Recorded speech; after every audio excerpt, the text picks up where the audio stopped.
The wreck of the Edmund Fitzgerald.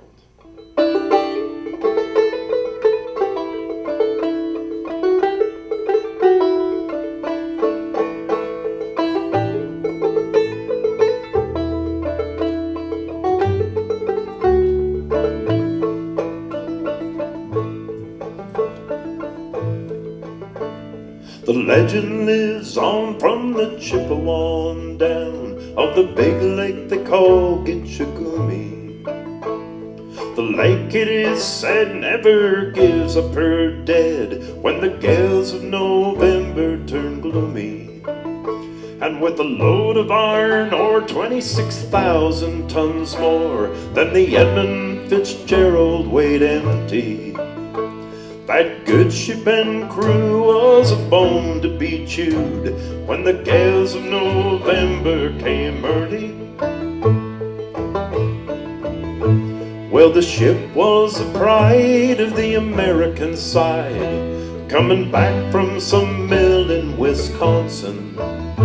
And as the big freighters go, it was bigger than most, with the crew and good captain well seasoned, concluding some turns with a couple of still firms when she left fully loaded for Cleveland. And later that night, when the ship's bell rang, could it be the north wind they'd been feeling?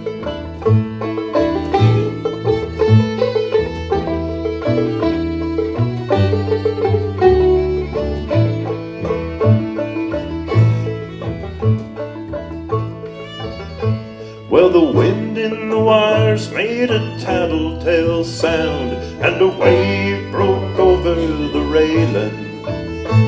And every man knew, as the captain did too, 'twas a witch of November come stealing.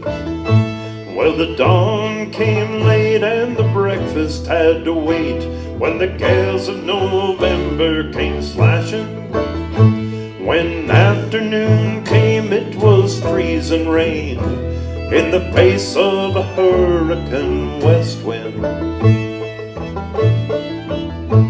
When supper time came, the old cook came on deck, saying, "Fellas, it's too rough to feed ya." And at 7 p.m. our main hatchway gave in. He said, "Fellas, it's been good to know ya."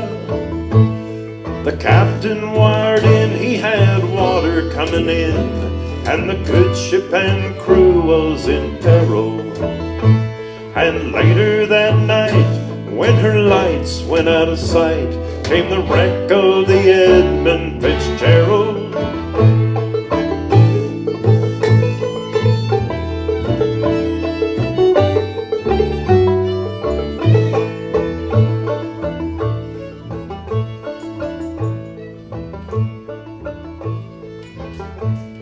Does anyone know where the love of God goes when the waves turn the minutes to hours?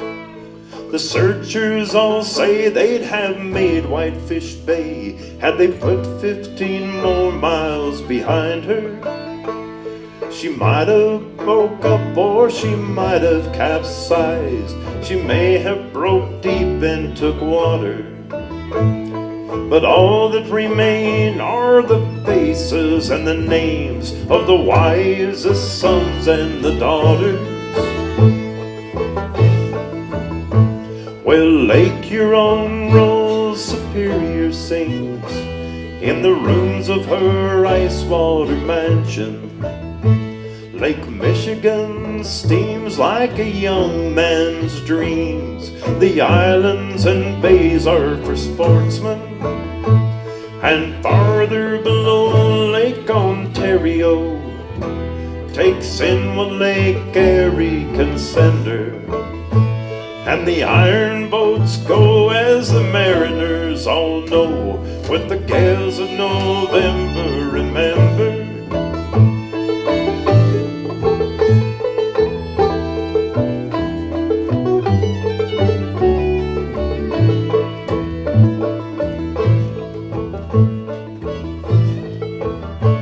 In a musty hall in Detroit they prayed in the Maritime Sailors' Cathedral. The church bell chimed till it chimed 29 times for each man on the Edmund Fitzgerald.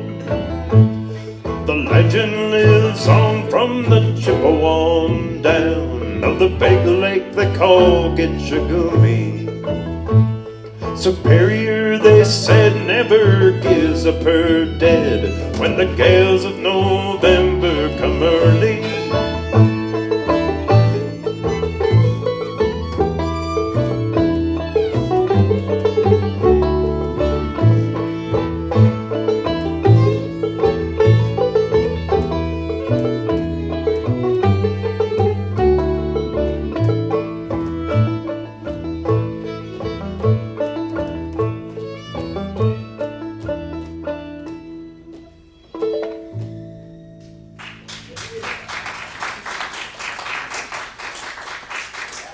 Thank you for indulging me on my favorite song.